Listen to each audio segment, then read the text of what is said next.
Bonjour, soyez les bienvenus sur le plateau de Club Hebdo. Et pour nous commenter l'actualité de la semaine écoulée, nous avons le plaisir d'accueillir la toute nouvelle présidente de la CCI Guyane, Karine Sinaï-Bossou. Bonsoir Madame Sinaï. Bonsoir Monsieur Merlin, bonsoir messieurs. Et à mes côtés, mes confrères journalistes qui intègrent le Club Hebdo. Et c'est une première pour Pierre Rossovitch de France Guyane. Bonsoir. Bonjour Pierre. Et Roland Pidéry de Guyane Première. Bonjour Roland Pidéry. Bonjour Thierry. Voilà, un réel plaisir, vous aussi, de vous avoir dans ce club hebdo. Alors, Karine Sinaï-Bossou, vous êtes officiellement à la tête de la Chambre de commerce et d'industrie de la Guyane depuis le 12 septembre dernier. Vous succédez à Richard Gabriel, dont l'élection, on s'en souvient, avait été validée. S'en est suivi une campagne dure, où les deux listes présentes, la vôtre et celle menée par Jean-Luc Davidas, ne se sont pas ménagées. Rétrospectivement, quels enseignements tirez-vous de cette campagne, car ça a été quand même difficile? Oui, parce que pendant un an, M. Richard Gabriel a commencé une politique et on se devait de pouvoir la continuer parce que c'est sûr que ce n'est pas en un an qu'on pouvait atteindre les objectifs qu'on s'était fixés. Donc, on se devait se battre pour continuer. Puis surtout que pour nous, la liste Davidas était toujours dans la lignée de ce qu'avait fait Monsieur Lepelletier, en tout cas dans notre tête, puisque c'était quelqu'un qui avait siégé avec lui. Donc, on voulait un renouveau, on voulait un changement. Mais c'est sûr que j'aimerais moi aussi que ça aille beaucoup plus vite. Mais c'est pas évident parce qu'on a récupéré une chambre de commerce dans une situation financière vraiment difficile. Dans votre carrière, il était prévu que vous soyez un jour présidente d'une CCI? Pas du tout. Ben justement, pas du tout. Et j'ai vraiment hésité très longuement parce que j'ai quand même 2 enfants, un mari, une société à gérer, une activité syndicale qui était déjà bien intense.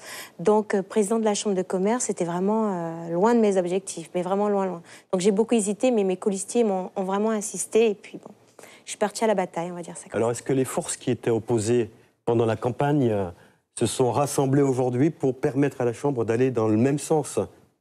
On n'a pas le choix. De toute façon, les urnes ont parlé, les décisions ont été prises. Donc maintenant, on est 34. Donc on travaille avec les 34 colistiers. Il n'y a pas de problème pour ça. En tout cas, moi, à mon niveau, les commissions ont été nommées. Donc maintenant, au sein de chacun de la liste adverse, de travailler au sein des commissions. De toute façon, c'est là. Et puis le bureau décidera. Voilà. Pierre Rossovitch. Vous avez demandé un audit sur l'état des finances de la Chambre de commerce. Qu'en est-il aujourd'hui? Il va pas tarder à commencer parce qu'actuellement, nous sommes en plein contrôle fiscal. Donc, par rapport à l'aéroport, ils ont commencé... C'est quoi un contrôle fiscal dans une chambre consulaire? Je vous dirai ça à 11h30 tout à l'heure, parce que je dois recevoir le rapporteur, on doit avoir le compte-rendu. Donc, ils ont commencé, suite au départ de M. Lepelletier, donc il y a eu une première étape, ils ont trouvé certaines choses, et là, ils continuent, donc là, c'est 2014-2015. D'accord. C'est la gestion financière de la Chambre qui est plus ou moins pointée du doigt, controversée. Enfin, certainement pas tout de suite, mais antérieurement à votre mandature. Apparemment, je pense que si M. Lepelletier a été démis de ses fonctions, il y a une raison. Et si on lui a dû quand même une interdiction d'être élu, il y a quand même une certaine raison. Donc maintenant, il regarde. Donc je suis l'actuelle présidente de la Chambre, donc j'assume les erreurs du passé, on va dire ça comme ça, et j'essaie de trouver un moyen de s'en sortir pour qu'on puisse dégager une certaine trésorerie pour pouvoir répondre aux attentes de nos ressortissants. Parce que l'appui aux entreprises est primordial, la formation.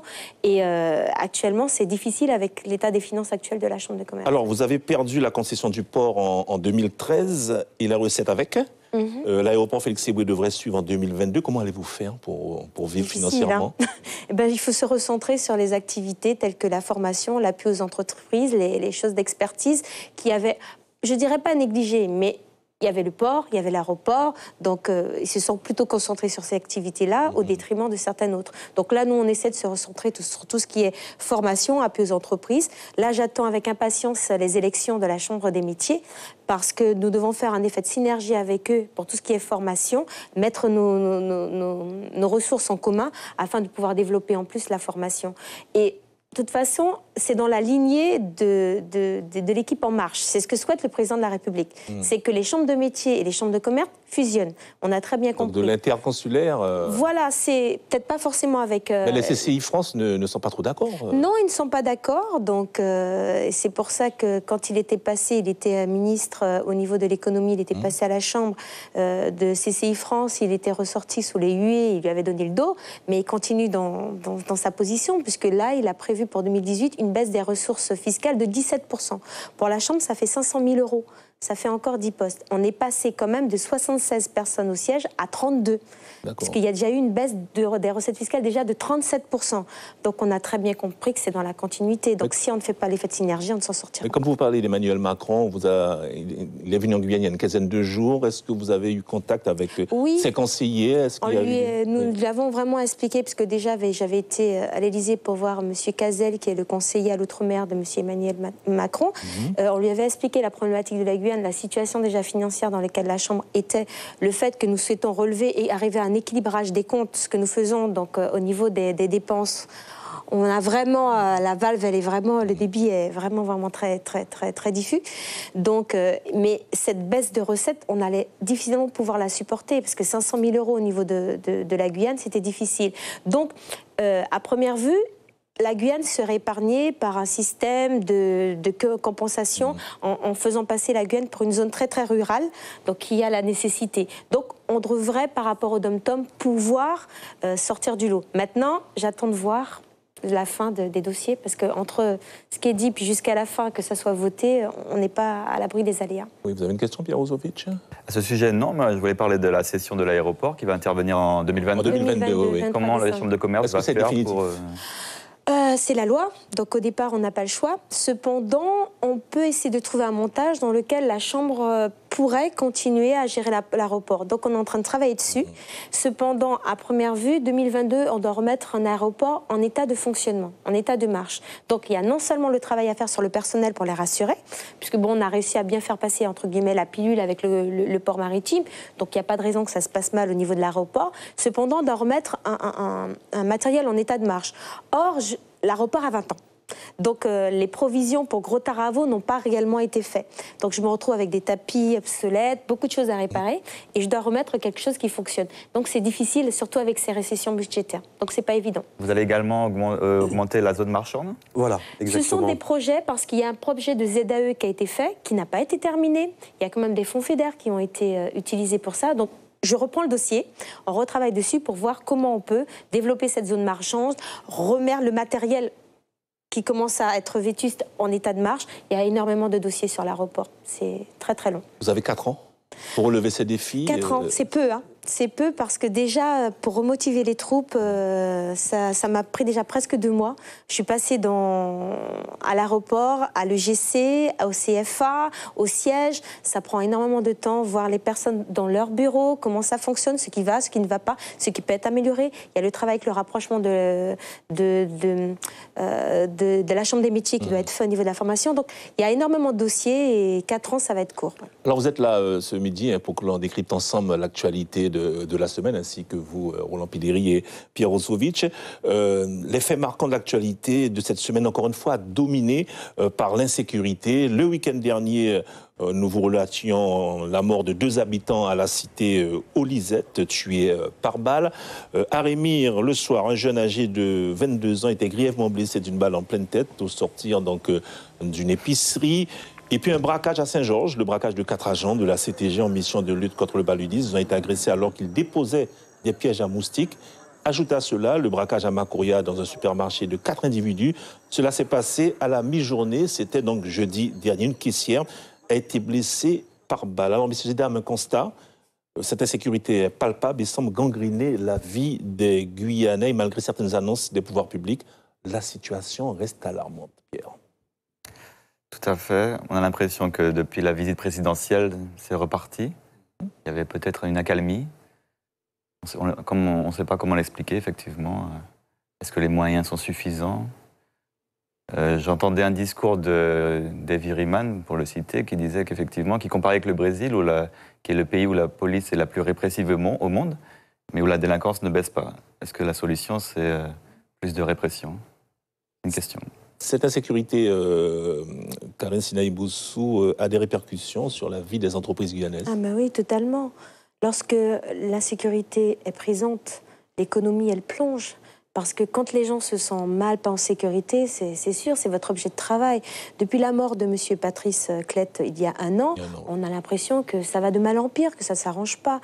Le président de la République nous a promis 90 gendarmes supplémentaires début 2018, en plus des 7 escadrons.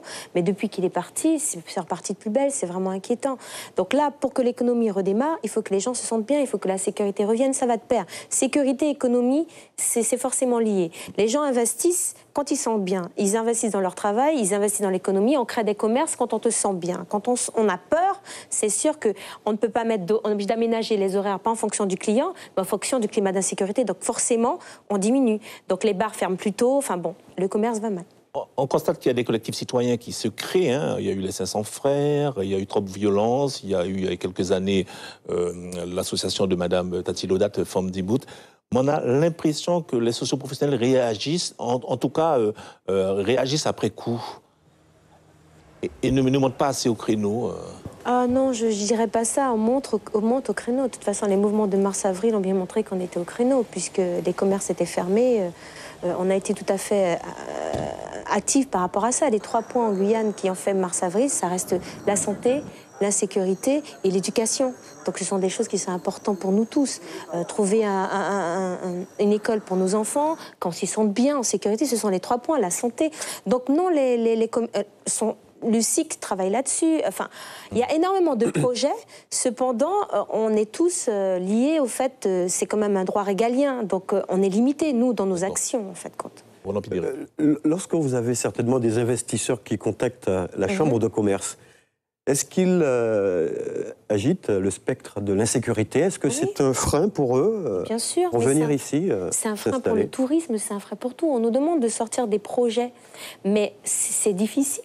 Lorsque vous ne savez pas à n'importe quel moment... Je pense que personne même sur ce plateau ne peut pas dire qu'il ne connaît pas quelqu'un qui a été victime d'un braquage, d'un vol. Voilà. Mais ça ne doit pas être une fatalité non plus. Ça ne doit pas être une fatalité, mais cependant, c'est un frein.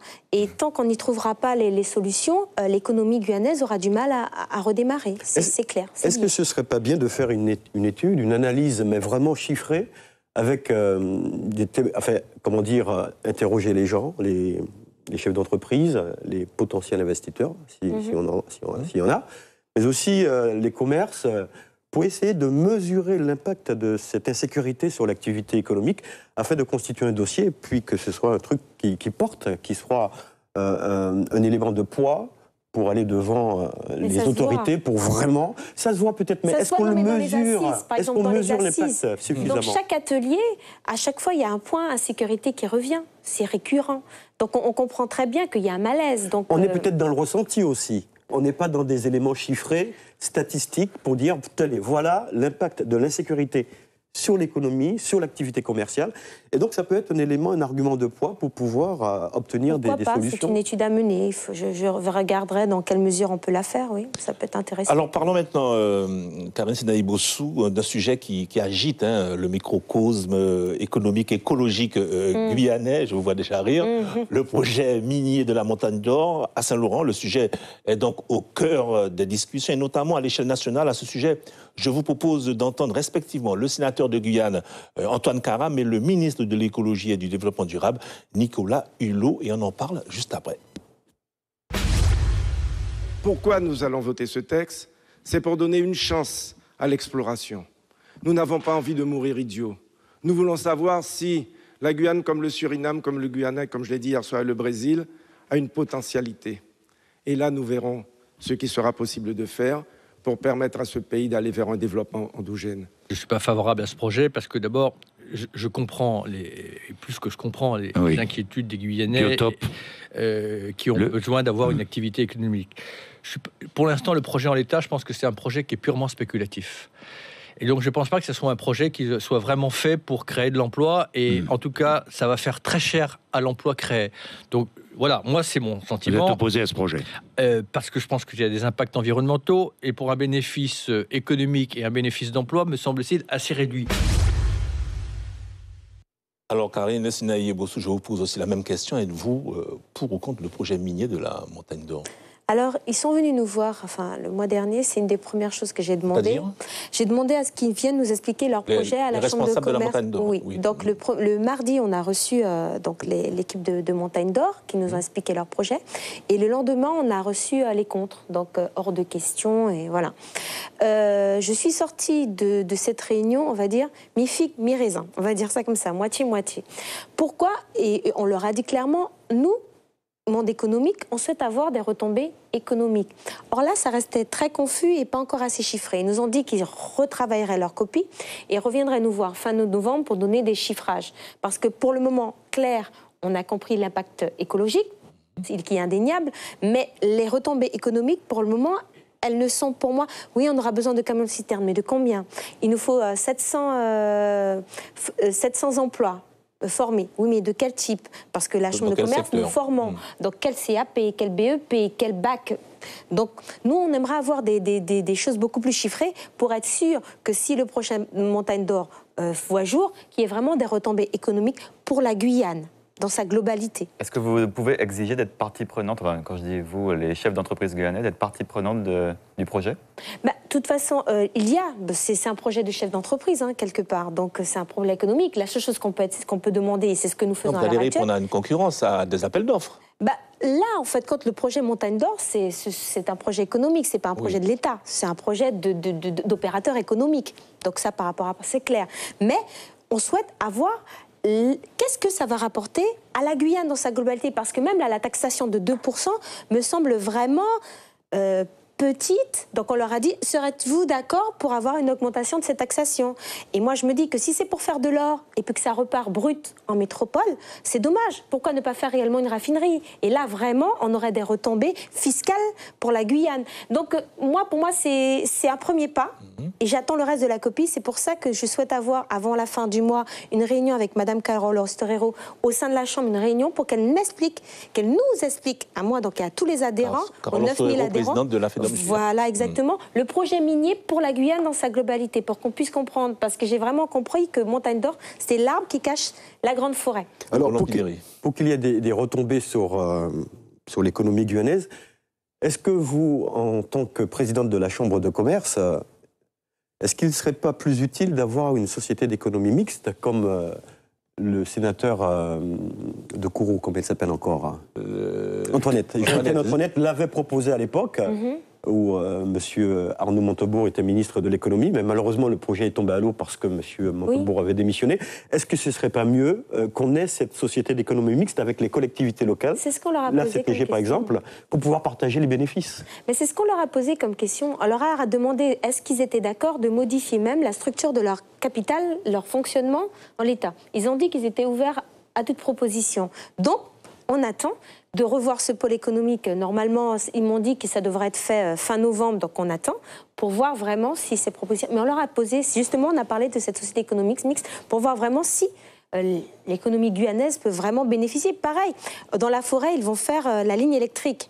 Mais apparemment, ce sera une ligne privée, donc si quelqu'un veut s'installer sur les bords de chemin, ne pourra pas bénéficier de ces lignes sous prétexte qu'elle est privée. Donc je pense qu'il y a beaucoup de choses qui sont en suspens. Donc faire une ligne et que finalement on peut pas... Ce ne sont que les gens de la mine qui peuvent en bénéficier. Je trouve ça dommage de faire tout ça d'impact écologique et puis finalement que ça ne sert qu'à une partie. Pas d'autre. Donc il y a encore plein de points pour moi qui sont en suspens. Que vous inspirent les réactions d'Antoine Karam qui stigmatise la politique de développement économique du gouvernement actuel vis-à-vis de la Guyane et en même temps vote le texte au Sénat?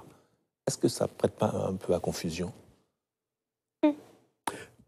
J'ai pas très bien saisi, Thierry. Vous pouvez... On vient d'entendre Antoine Karam effectivement stigmatiser la politique de développement économique de la France en faveur donc, de la Guyane et du même coup dire qu'il allait voter le texte au Sénat concernant donc l'exploration de l'orpaillage en Guyane. Moi, j'ai pas compris. Moi, j'ai compris qu'il Vous l'avez compris comment, vous? Enfin, moi j'ai compris que jusqu'à présent, on n'a pas laissé la Guyane libre de gérer son sol et son sous-sol. Et il demande justement à ce que, par rapport à ce texte, que jusqu'au moins en 2040, on puisse prospecter et exploiter s'il y a vraiment du pétrole, puisque là on parle du pétrole, que la Guyane enfin puisse profiter de ces ressources naturelles. Tout à fait. Donc moi je pense que là, il dit justement que jusqu'à présent on nous a pas laissé l'opportunité de le faire. Donc pour une fois, de nous laisser la chance mais de il va pouvoir... voter le texte quand même. Le texte qui dit dans ce cas-là de nous permettre jusqu'en 2040 de profiter, de pouvoir explorer, parce que c'est le sens de l'amendement d'ailleurs. Voilà, c'est le sens de l'amendement, parce que là justement ça dit stop, plus rien, on arrête. D'accord. Le texte initial dit ça. Voilà, et Nicolas Hulot qui n'est pas favorable, ça on peut le comprendre, un écologiste. Oui, il dit quelque chose d'intéressant quand même, hein, Nicolas Hulot. Hein, c'est-à-dire que c'est aux Guyanais de décider. Ils ont trop souvent souffert.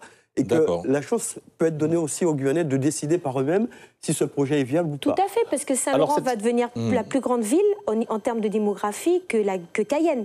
Donc il faut trouver, et avec la jeunesse qui arrive, il faut trouver quelque chose, honnêtement parlant, pour qu'il y ait de l'emploi. Maintenant, ça... Je ne sais pas si ce sera ce projet-là, mais il est clair qu'il faudra trouver un projet économique pour l'ouest de la Guyane. Alors cette semaine, Karine Sinaï-Bossou, un accord a été signé à Paris entre la France et le Suriname en présence des parlementaires guyanais. Il s'agit d'un accord portant sur une coopération économique maritime et environnementale pour mieux contrer les trafics et lutter contre la pêche illégale dans l'estuaire du Maroni. L'éclairage de Marc-Philippe Koumba, et on en parle juste après. L'instant est historique. La signature de la ministre des Affaires étrangères du Suriname et de la ministre des Outre-mer marque un tournant dans les relations entre la France et le Suriname. Cet accord signé ce 8 novembre sur la délimitation maritime depuis l'embouchure du Maroni jette les bases d'une coopération renforcée. Cet accord devrait favoriser et sécuriser les échanges et la circulation des personnes et des biens dans le respect du droit. Cette signature intervient quelques jours après la ratification par l'Assemblée nationale du Suriname de l'accord de coopération policière transfrontalière qui avait été signé en 2006. Je suis plus que satisfaite avec cet accord sur lequel nous travaillons depuis plusieurs années. Je pense que nous avons écrit une nouvelle page dans l'histoire des relations entre la France et le Suriname.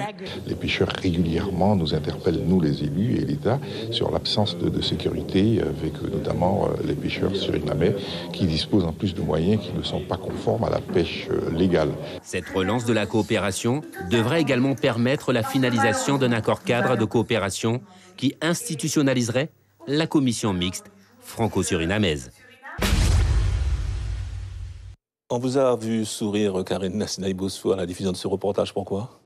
Ma mère est surinamaise, donc ça me fait ça. Et puis c'est quand même, depuis 1990, il travaille sur ce dossier, donc je suis ravie qu'enfin, il y ait le dénouement. Si ça peut aider à la lutte pour la pêche illégale, je pense qu'on ne peut qu'être ravi. Un fleuve de 300 km à surveiller, le fleuve Maroni, c'est possible? La France a les moyens, selon vous? Je pense qu'elle a les moyens, mais ça va être très difficile à savoir est-ce qu'ils vont mettre les moyens en Guyane pour le faire. On nous a parlé de drones, donc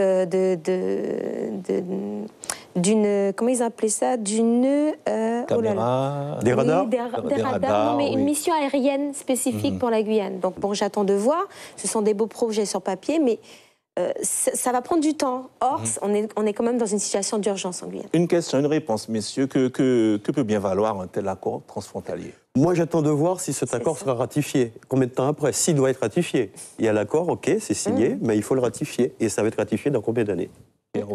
Oui, comme dit Roland, effectivement, les négociations ont démarré dans les années 90, donc 30 ans de négociations pour arriver à un terme.